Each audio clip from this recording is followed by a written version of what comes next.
Hello and welcome. Yig here. Today, something a little bit different. We're actually looking at Diablo 4, and I'll explain why in just a moment. If you, by some chance, haven't already bought this game, there will be a link to the Blizzard store down below. Maybe the Steam store. Steam, it's on Steam now too. And if you want to help the channel out, subscribe, like, comment, all that stuff. So what I wanted to look at today was I wanted to look at this from a casual person's perspective. I am the very casual player of Diablo. I'll jump in for a little bit on a season, get up there, play in the middle areas, and have some fun. But I'm probably never going to max out their season pass, and I'm probably not going to do most of that stuff because I just play a lot of different games. So previous seasons of Diablo 4, it was painful. For me, I couldn't do it. It took too much to get anywhere in the game. Now they've gone back and changed a lot of things. Now there's some jokes out there about it being Diablo 4 season of Diablo 3, and there's some of that is a bit true. We're going to run a nightmare dungeon, and we're going to run one of the new dungeons so you can see both of those things and how the loot is impacted, because the loot was the most important part, and it really is now too. Experience game seems a little bit faster, I'll say that. It seemed like I was going up faster, and it didn't seem like anybody that I saw playing any class was really struggling like they were in some of the previous seasons. So I hired the big guns here to make it so I could talk easily while we're... Plus, I'm a necromancer. Necromancers, I have heard, are strong this season, so maybe that's why it feels so good to me. But we have, like I said, I've looked at some people doing streams and stuff, and they did not seem to be... Nobody seemed to be struggling. They were all doing content above their level. Nobody was like struggling to get to tier 4 when they were like 60 or 70th level. People were getting into the world tier 4 early and going on and doing higher levels of nightmare dungeons like this pretty fast. So I think everything's kind of in a good place. I'm sure there's still some stuff that they, that they would like to have done, but yeah, as you can see, we're already getting legendaries. The game rose legendaries. Like, oh, it's so nice. Like, if you played Diablo 3 and you really just loved watching like the loot explode out of everything and having the actual... One thing about Diablo 4 that it did in the beginning was oftentimes it was better to upgrade a yellow from your into the thing that you wanted. Yeah, look at that. We're getting some ancestrals. We're getting all kinds of stuff here. The loot is really good. If you're a player like me and you loves you some loot, you're gonna enjoy this a lot more than the previous seasons. All the classes seem like they've gotten some pretty good buffs, and it seems like they're intentionally letting you go kind of crazy. And of course, that's always a nice thing, especially in Diablo. Sometimes you want a challenge, and that means you're climbing to the top of the nightmare dungeons and stuff like that. Oh, ow. Too much talking, not enough paying attention where I was standing there. So in the nightmare dungeons, like you can push up for... Oh. Hold on, the big guns just... Okay, there we go. I had to... Didn't realize she got nailed by them. You can tell me when you die. So yeah, I brought my fiance in because she's higher level. She'll protect me from the bad guys while I talk. Yeah, the loot situation is they're not... Oh, ow. Oh, those little fire things. Oh, yeah, that was what the dungeon thing you were telling me about was. I forgot. You can speak, I forgot this dungeon has those little fire things that form nearby. And if you're too close, you get nailed by them. Like, there's still stuff that can destroy you and quickly too in some areas. Some of the monsters are stronger than the others. Some of the usual problems with these types of games, but they've at least taken the point where I feel like I'm always making progress somewhere. Like, and it's fun, and even when you're challenged, you still end up having fun. Like, sometimes the way it was, it kind of felt frustrating, and then I don't get any of that now.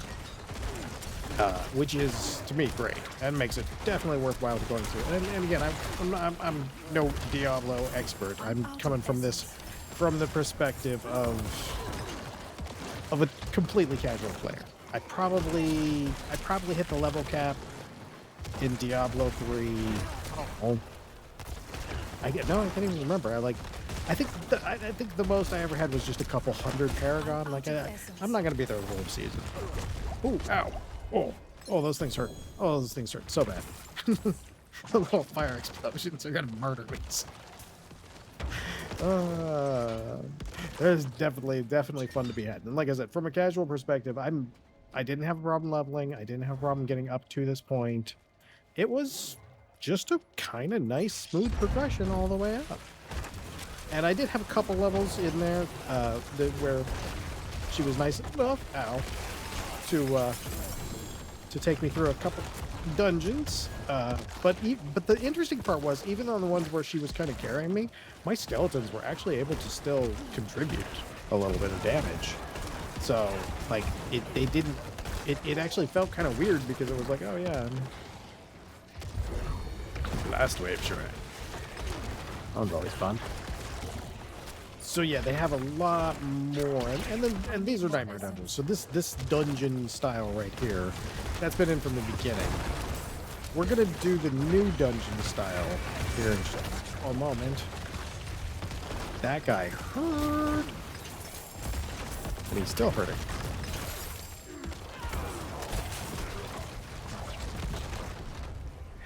All right, ow! I got blast waved. But by the enemy. All right. Oh, yeah, there's still combinations of enemies in the game that can kind of kill you pretty quick, but it feels like... Oh, those fire blasts. She can't protect me from my own inattentiveness. Yeah, from a casual perspective, I felt like I was going through the levels at a good pace. There's an event going on right now that does give an extra 25% experience and gold boost right now, which, ow. Can you read me by any chance? I did say they were going to get me at least once. So, that is going, but I will say this, I think even without that 25%, I don't think I would be struggling to get 2 levels. It felt like even when I was just running around, I was averaging a couple of levels per dungeon that I did. Pretty much anything that I was doing. The whole season is about the Fields of Hatred, which is, or not hatred. What is the name of those fields? Fields of Blood. I cannot remember.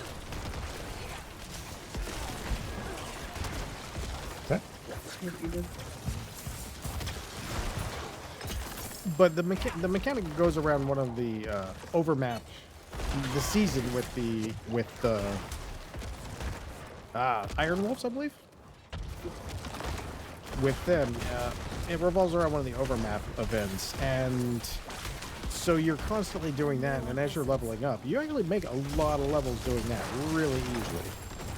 Helltides, yes. Those have been in the game since the beginning, and they've been tuned to be a little harder overall, but less likelihood that if you're playing smart, you're gonna die from something that you had no defense against. Like, you know, it's generally not arbitrary death.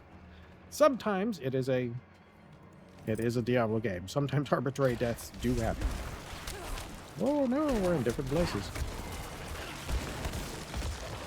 So, we are at the boss. Okay. Well, that'll be perfect. That's about 10 minutes, and we're ready for him. We'll restock my troops. Your red eye. So we are fighting. I think he's around 97, and we're 74 and 70. Cool. Oh, he made it go all dark on me. You really like speed for that one. Come on, boys. Take him down. Oh, yeah. Yeah, see, so you're able to climb even with just very casual play, which is nice. And so it's going to feel like you're getting somewhere every time you play, which is, oh, to me, that's pretty important. Right. Upgrade my glyph collection. All right, teleport back. Hey, Karagard, perfect place to teleport to. Yes! Things are working out.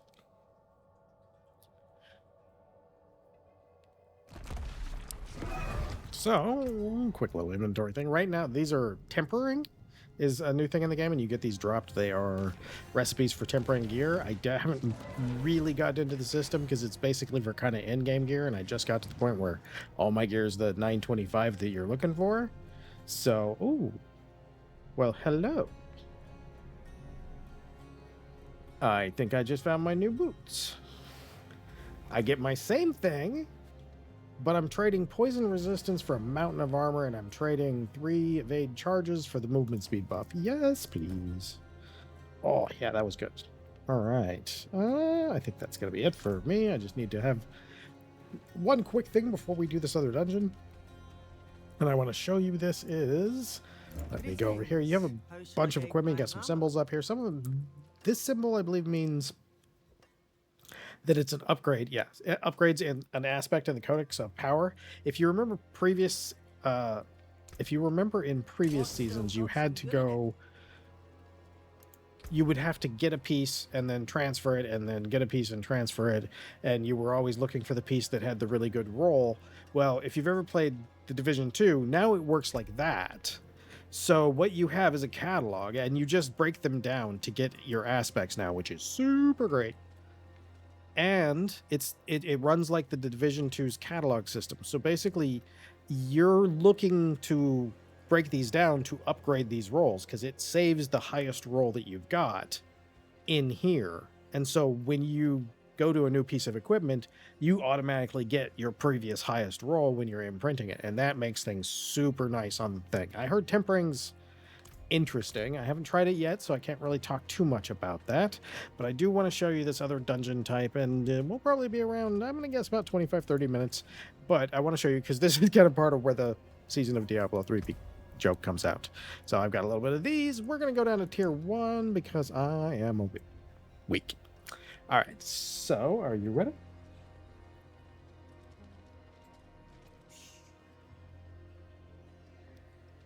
I'm going to open it real quick. All right, we are activating. There we go. And hey, that should look familiar if you played Diablo 3. So these are basically just the torment dungeons. And I like what they did because they basically set it up so you get the things to do these little sort of torment dungeons, and you have a timer and everything, and you get the things to do that from doing the nightmare dungeons, so you have incentive to be doing both activities, which is great. And it's fun. It's got a nice change from the previous activities, and it lets you... Man, it is. And it is definitely... Ooh. I exploded. No, I didn't. She exploded. I thought I exploded. I was frozen. Oh, that's what happened. Okay. It has a lot larger mob density, which does make it a little bit harder. As you can see, they are level 100, so you'll probably be getting into this, I would say, after about... You'll probably be starting to do these probably, I would base guesstimate probably about 8 to 10 hours in. Like, you don't level, well, maybe even faster, honestly. I was leveling about 2 to 3 levels per dungeon. Ooh. Kinda glad we went for the lower tier. I would be toast. Lots of toast. Ow. Ooh, ow. Oh, that thing zapped me. I got between the 2 lightning things and they bug zapped me. You do take a death penalty, so I'm sadly contributing to our not so great loot. I'm just at the border of ready for these, so it's interesting. Ah.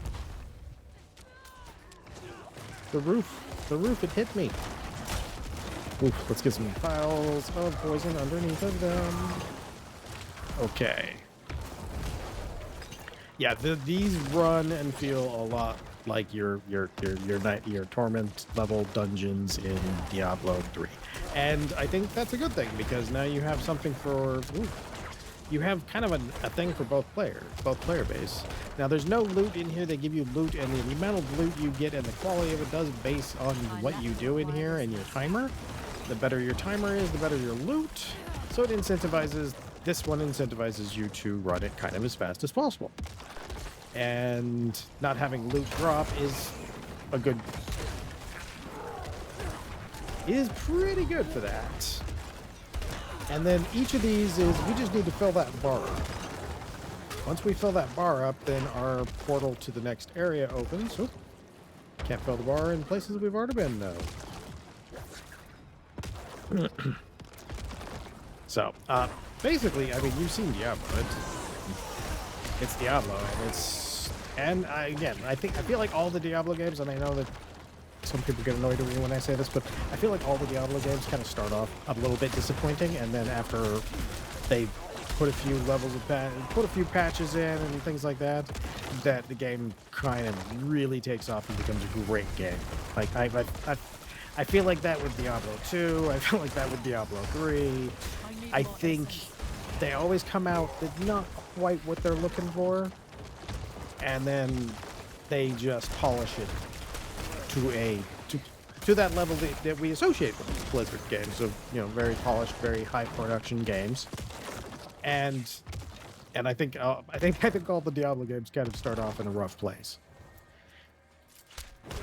Ow! Ooh, I got shot through a doorway.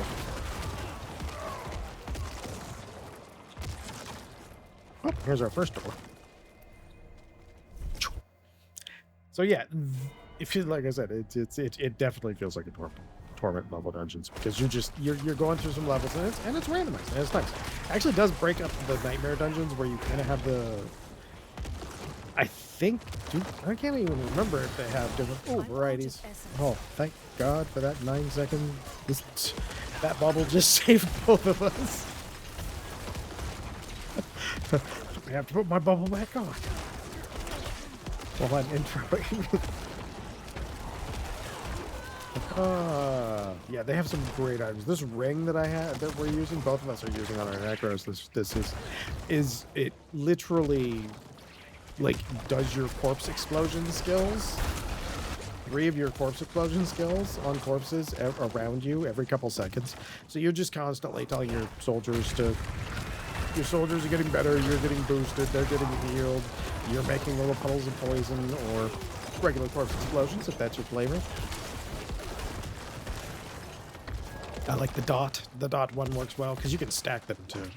I don't know how many you can stack, but I know you can stack them because you'll get a couple of them out there and things will just start melting. I feel like performance is a little better too, but I'm not so sure that networking is.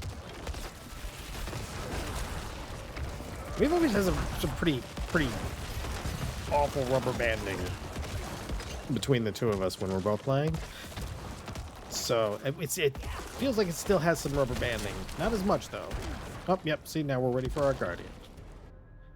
And in true Diablo 3 style, we just kind of run down this way. We're at our boss. Hey, look at that. 18 minutes. Get to show both of these things. All right. Ah, no, not that thing. All right, boys. Ah, no. Can you come raise me? I fell down. I caught all the fireballs to my face.